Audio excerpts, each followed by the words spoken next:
did. Hello and welcome to Comic Haul Wednesday. I'm Jason and this is my weekly haul video where I share with you the books I've picked up. It's not just about showing you what I picked up, it's also about sharing my opinions on what I think of the series thus far, what I'm looking forward to from the book of this issue, and it's a nice kind of preview to my review video later in the week. Let's get straight down to business and we kick it off with DC Comics as we have issue 21 of Green Lantern. This has been one of my favourite DC characters since I really started reading more DC.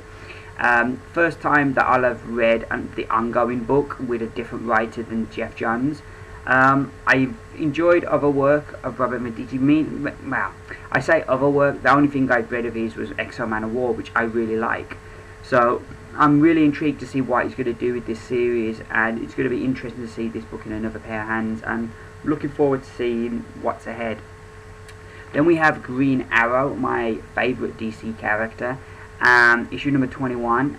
We conclude the story Jeff Lemire has been running since he took over the book. He and Sorrentino are doing a great job on this book. The art is gorgeous, the story is really intriguing, and you got kind of a mystery that the more you delve into, the more questions it provides. And yeah, I'm really enjoying the book. I think it's really picked up quality wise, and at last my favourite hero's got a book worthy of him. Next up we jump over to Image Comics and we have Bedlam, issue number 7. Seems forever since this book come out, but at last we've got a new issue out. I've really been enjoying this book. They brought the trade out, which is well worth checking out. One thing I'm nervous about, we've got a new artist in Ryan Brown starting this issue. It's still written by Nick Spencer, but a new artist replacing Riley Rosmo. And Rosmo's work really suited the book, and I'm a bit nervous. Flicking through it, I think it looks like, you know, his style is very similar to Rosmo, so I don't think the transition is going to be too bad. But it was something I was nervous about there. We then have East of West, issue number 3. Enjoying this series. I think, you know, I enjoy Hickman's independent stuff a bit more than his actual Marvel stuff, simply because with a book like East of West, he can go off, he can do whatever he wants, because it's a creator-owned book. It's not set around a specific character, where in the Avengers you expect to see Avengers doing stuff, so it's difficult for him to be able to focus on different characters. But yeah, I'm enjoying this book, and I always love the book, the way the book is presented, the covers and everything, and inside the way they have these parts here, you know. It just really makes the book feel very, very special, so I look forward to that.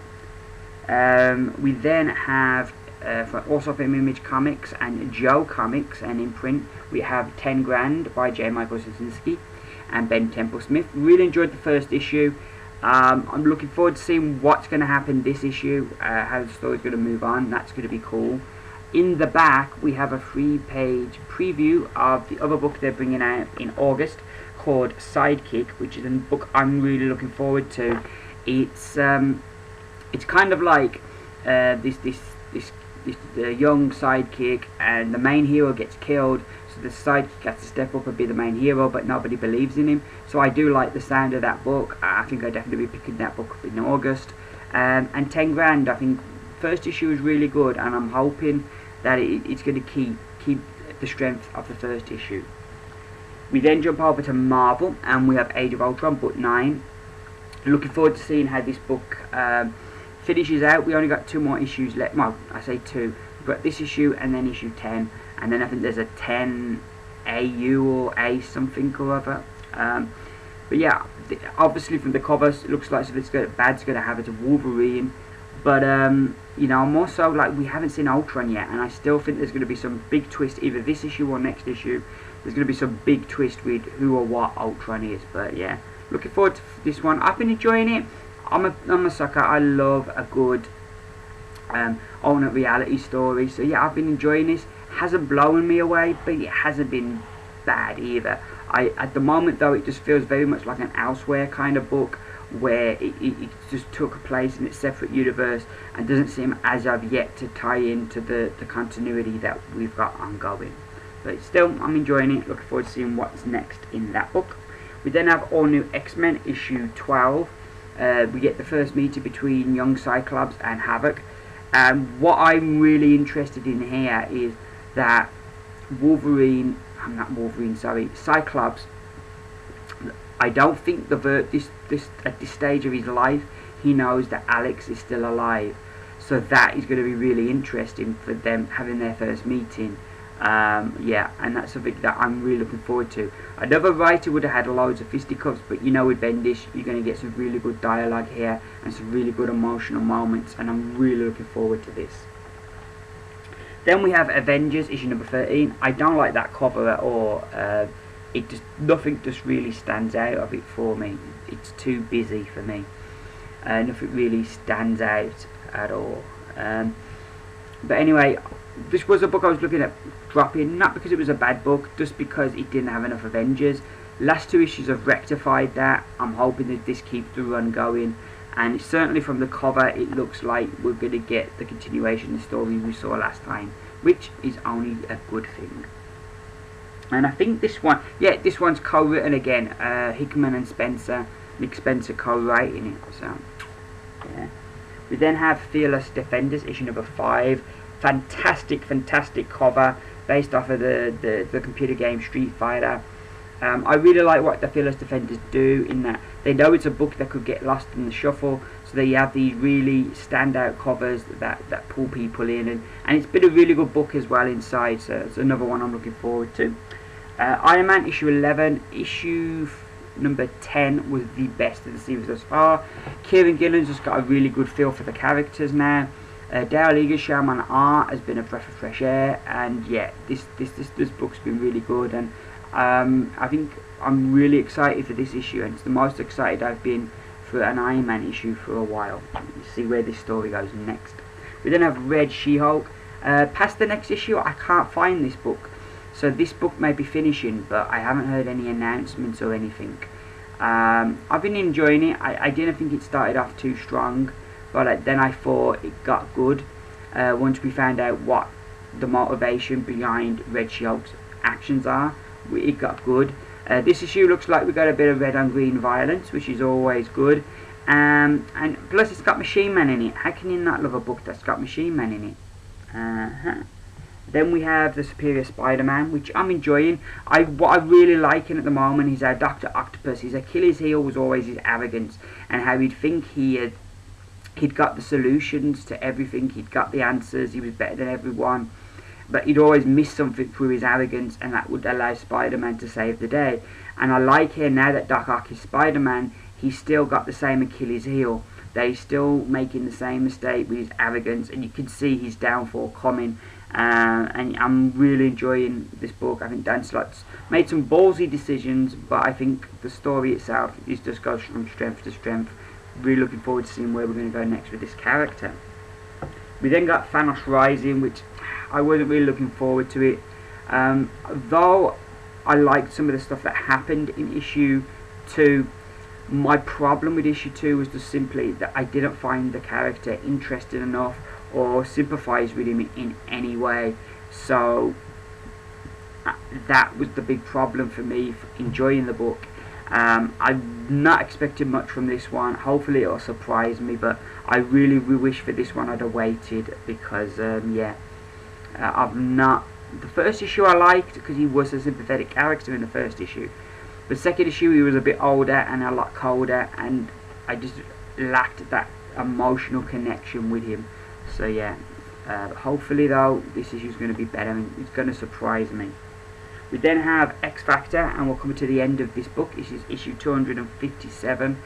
We're coming to the end of this book. I do like that cover. I think that's a pretty cool looking cover, and he's left some loose ends to tie up as Peter David, and it's going to be interesting to see how he ties this all up. I'm sad it's finishing, but I'm happy that if it has to finish, it's going out while it's still really good and really strong. And I just can't see Marvel not re-releasing this, maybe with a different team, you know, a different lineup, a different creative team. But I think they'll probably do something with the XFactor name. But yeah, looking forward to reading this one. This is always near the top of my pile because it's just a fantastic book.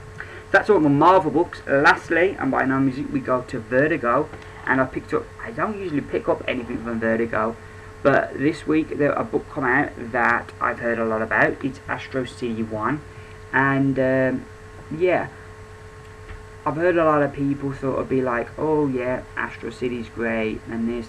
So I thought, you know what, I'm going to pick it up, I'm going to try it out. If I like it, I might get it monthly, I might buy it in trade. But I thought, yeah, just pick up the first issue and see what I feel. I might never pick it up again, but at least I've given it a look and I got a feel for what it is. So yeah, look forward to reading that, finding a bit more about that. So that, as always, is my haul. And monster haul this week. I think I got about 15 books this week, which is monstrous.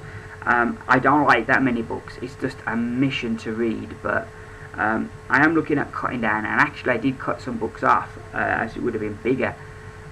But hopefully I can start cutting down.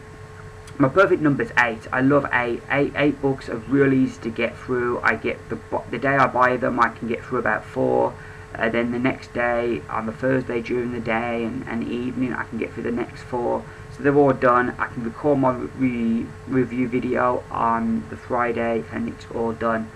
This week I can't see me doing a review video Friday. I don't want to rush them and not enjoy them, because I think if you rush them to get the video out quickly, you just end up, either stuff doesn't stick, like information, so you end up having to read them again, or you just end up not enjoying them because you're rushing through them so much. I like to take my time, enjoy my books.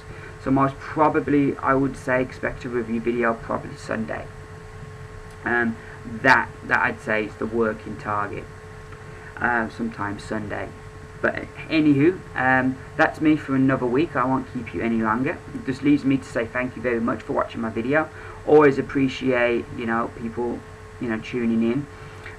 Or if you like this video and you like comic book reviews, please feel free to click the subscribe button. That's mainly what I do is review comics. So if that's your thing, please click on the subscribe. Always great to have more subscribers. Also, if you liked the video, if you enjoyed what I've just done, please, whether you agree or disagree with my views, if you think what I've done is good and you've enjoyed it, please click on the like, so I know that people are liking what I'm doing. It's always great to feel appreciated, but on the bigger thing, you can't fix something if you don't know it's broken. And so, like, by people clicking like, I know that I'm doing something right here and I don't really need to change it.